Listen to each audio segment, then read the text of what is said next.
Hi guys, in this video we will advance in game and have a presentation of the board with which you'll be working while playing. We will start from the upper left corner where you can see the character's main status like the HP with a red bar and the MP with a blue bar. Above you can see the character's name and level. At the left in the circle with a black background you can see the character's face. The dragon sign with a red background represents the faction. Chinese that is in this case. Europeans have the sign of a shield. You can also notice some little pink balls around the character's face. Those represent the Berserker gauge. Usually they're black and they feel pink after killing monsters. Berserker transforms your character to a dark demonic figure that moves twice as fast and deals twice the normal damage for a period of time. To activate the Berserker you have to press the tab button.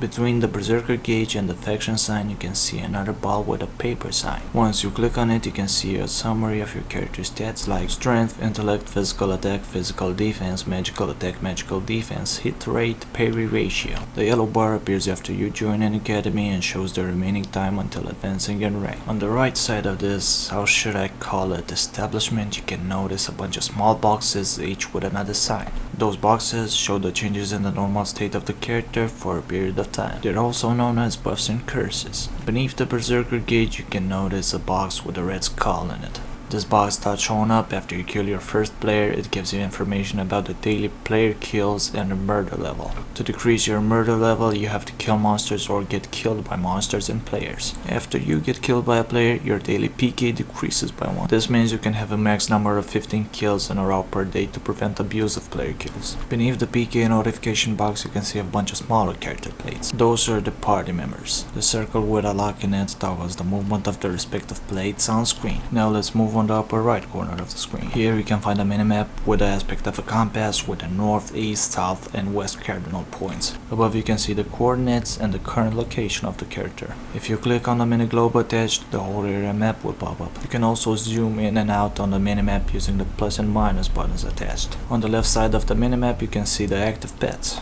The yellow glow around the pet box indicates the selected pet. You can control open the pet information window of the selected pet using the pet action buttons. Beneath the minimap are a couple of icons. The Facebook shortcut icon sends you to the server's Facebook page. The magic lamp icon opens a window from which you can purchase lamp cleaners. The item storage icon opens a window with the items purchased or received from the website. The new quest alert icon which appears after leveling up when you get new quests, which also shows the name of the quest and quest giver. Now that we got this stuff covered, let's move to the bottom side of the screen. Here's where the most action occurs. We will start from the left and end up in the right side. First is the chat window. On the top of the chat window you can see the general, party, guild, union, academy chat channels. You can click on one of them if you wish to see only the respective channel chat messages. The exceptions that will be shown on every channel are the game master's announcements and the private messages, also known as whispers. To whisper to another player you have to type the $sign before the player's name. Once you whisper to a player his name will be automatically added to the whisper list. To open the whisper list you have to click on the ear icon at the left of the chat channels. Next to the whisper list you can see a chat icon that locks or unlocks the chat window's options visibility. You can also use the scroll bar to see previous chat messages. Beneath the scroll bar is a button that helps you extend the chat window. To the right you can see a button that shows you the available chat comments. Next to it is the chat bar where you can type your text. To write a text you have to click on the bar or press enter. After typing a message you can press enter to send it.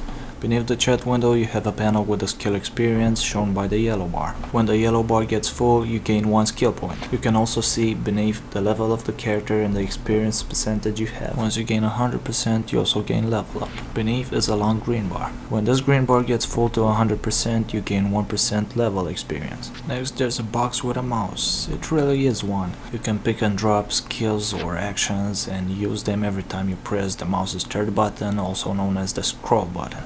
Next to it are the rows of action boxes on which you can add skills, items, actions and use them by pressing the keyboard's numbers 1 to 0. The rows are marked as F1, F2, F3, F4 that are also the shortcuts on the keyboard. Above are the additional rows of boxes F5, F6, F7, F8 with the same shortcuts as the name. The shortcuts for these action bars are the numbers from 1 to 0 pressed with the space bar at the same time. Using the small buttons on its left end you can play with the additional action boxes. Between the normal action boxes and the additional action boxes are the selected pets commands like pet information, mount, unmount, terminate, follow. Next to the action bars you have the menu with the characters, kill, inventory every item all buttons. After you click on the menu box, a tab will appear with all the panels in game like Party, Party Match, Guild, Academy, Guardian Matching, Action, Community, Quest, Alchemy, Craft, Collection, Title, Stall, Auto Potion, System. On the right side of the screen you have the log window, which you can also scroll and extend like the chat window. On its upper right corner is a computer icon from which you can edit the log filter.